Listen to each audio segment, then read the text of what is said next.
Assalamualaikum warahmatullahi wabarakatuh. Baik, di sini saya akan melakukan resusitasi neonatus.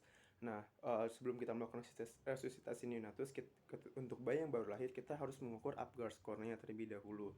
Kita nilai apakah bayi sudah bernafas secara spontan, bayi menangis, atau mungkin dalam suatu baik dan warna kulitnya merah atau tidak, atau apakah cyanosis atau tidak. Nah, jika memang keadaan bayi itu tidak tidak dalam keadaan yang baik, kita bisa mulai memberikan inform consent kepada pihak keluarga terlebih dahulu. Kita menanyakan apakah diperbolehkan untuk kita untuk melakukan resusitasi kepada bayi.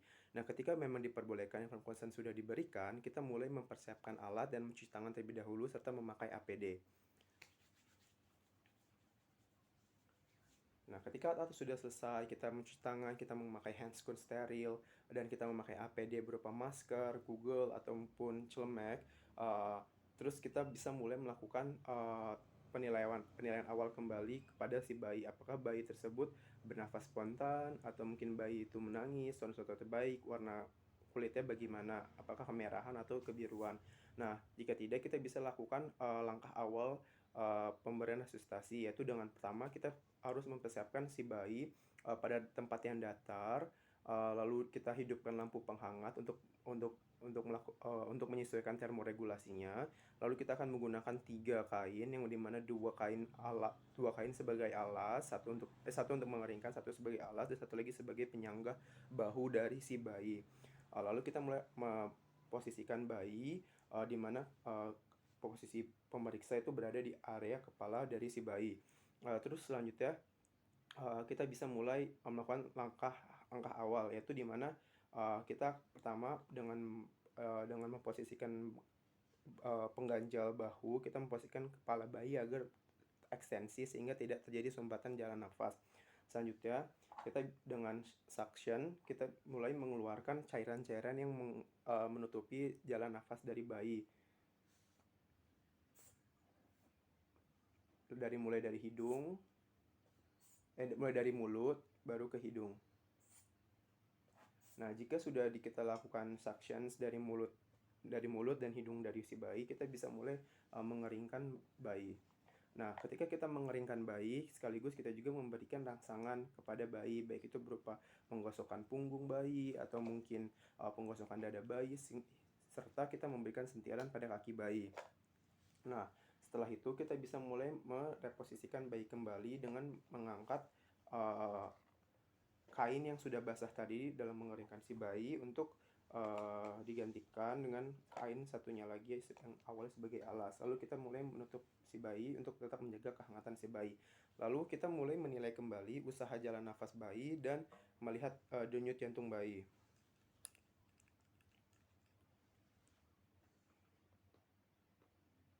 Nah, dalam mengukur denyut jantung bayi, kita hanya diperlukan untuk menghitungnya selama 10 detik yang akan dikalikan 6 untuk mengetahui frekuensi dari bayi.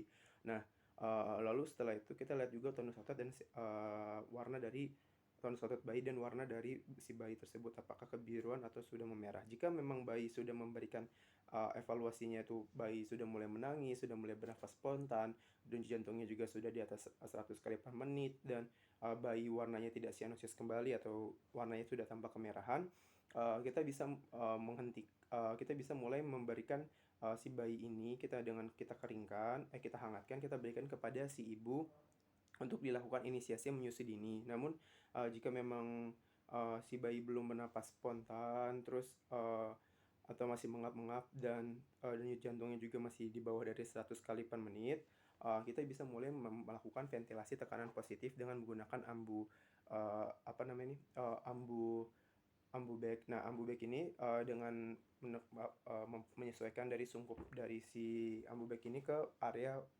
wajah dan mulut dari si bayi agar tidak terjadi kebocoran atau mungkin pemberian oksigen dilakukan secara baik. Dan di sini dengan frekuensi sekitaran 40 sampai 60 kali per menit, kita akan melakukan ventilasi tekanan positif selama 30 detik dengan irama 2 kali ventilasi tekanan positif dalam 3 detik. Pencet 23, pencet 23. Nah, setelah kita lakukan selama 30 detik, kita nilai kembali baik itu dari usaha jalan nafas bayi dan denyut jantung bayi serta tonus otot dari bayi. Nah, Bila setelah dilakukan ventilasi tekanan positif, bayi sudah dapat bernafas dengan baik, bayi sudah tidak ada sianosis, warnanya sudah mulai kemerahan, bergerak aktif, dan denyut jantungnya juga sudah di atas 100 kali per menit, eee, bayi sudah bisa mulai dihentikan ventilasi tekanan positifnya dan bisa dilakukan, perawatan pasca resusitasi. Namun bila si bayi tersebut, masih belum bisa bernapas secara spontan, masih mengap-mengap, masih sianosis, masih tonus ototnya masih buruk, namun denyut jantungnya sudah, di atas 100 kali per menit, ventilasi tekanan positif tetap dilakukan, eee, untuk 30 detik ke depannya. Namun jika si bayi tersebut itu sudah tidak bisa bernafas secara spontan, masih terdapat sianosis, warnanya masih kebiruan, tonus ototnya kurang baik, dan denyut jantungnya itu kurang dari 100 kali per menit, eee, kita langsung, menilai dari Eee, pengembangan dada si bayi. Jika pengembangan dada si bayi tidak adekuat, kita evaluasi kembali apakah terjadi kebocoran di sungkup, atau mungkin terjadi, penyumbatan jalan nafas, atau mungkin, posisi dari si bayi yang, memang, eee tidak tidak terlalu ekstensi sehingga jalan nafasnya tertutup di dalamnya, atau mungkin masih terdapat cairan-cairan yang ada di dalam mulut-mulutnya. Namun jika kita evaluasi sudah terjadi, pengembangan dada yang adekuat, namun denyut jantungnya, kurang dari 60 kali per menit, kita bisa melakukan ventilasi tekanan positif disertai, dengan, kompresi dada. Nah, jika memang hal tersebut, bayi menunjukkan bahwa dia denyut jantungnya kurang dari 60 kali per menit, dibutuhkan 2 orang penolong, satu yang memegang, sungkup dan ambu bag, sambil satu lagi yang memberikan, kompresi tekanan, pada pada dada bayi, di mana untuk tekniknya sendiri itu ada 2, yang menggunakan ibu jari atau menggunakan jari telunjuk dan jari tengah di lokasi 1/3 bagian bawah sternum si bayi. Nah, eee, untuk iramanya sendiri, sambil kita memberikan, apa namanya ini, ventilasi tekanan positif, dengan rasio 3:1, di mana, 3 tekanan kompresi, 1, 2, 3, lalu kita berikan VTP, 1, 2, 3, lalu kita berikan VTP. Dilakukan selama 30 detik. Nah, setelah itu kita evaluasi kembali apakah, bayi tersebut sudah bernafas secara spontan, lalu si bayi tersebut, denyut jantungnya juga sudah mulai membaik dan sudah terdapat, aktif kembali, dan sudah warna kulit juga sudah tidak kebiruan, sudah mulai memerah dan tidak sianosis, kita bisa menghentikan ventilasi tekanan positif dan kompresi dada dan bisa dilakukan perawatan pasca resusitasi. Namun, bila, si bayi tersebut ini tidak terjadi perbaikan, tetap denyut jantung di bawah dari 60 kali per menit, dan warna masih kebiruan, tidak bisa bernafas secara spontan, kita bisa mulai mengindikasikan untuk pemberian, adrenalin berupa epinefrin, dengan dosis sekitaran 0,1 miligram per kilogram berat badan yang diberikan secara intravena atau endotrakeal kepada si bayi. Nah, baik, setelah kita berikan hal tersebut, kita nilai kembali, untuk 30 menit ke depannya. Jika memang sudah, terjadi perbaikan di mana denyut jantungnya sudah berada di atas 60 kali per menit, kita bisa mulai menghentikan, kompresi dada dan hanya berfokus pada ventilasi tekanan positif untuk 30 detik ke depannya. Namun bila tidak ada perbaikan,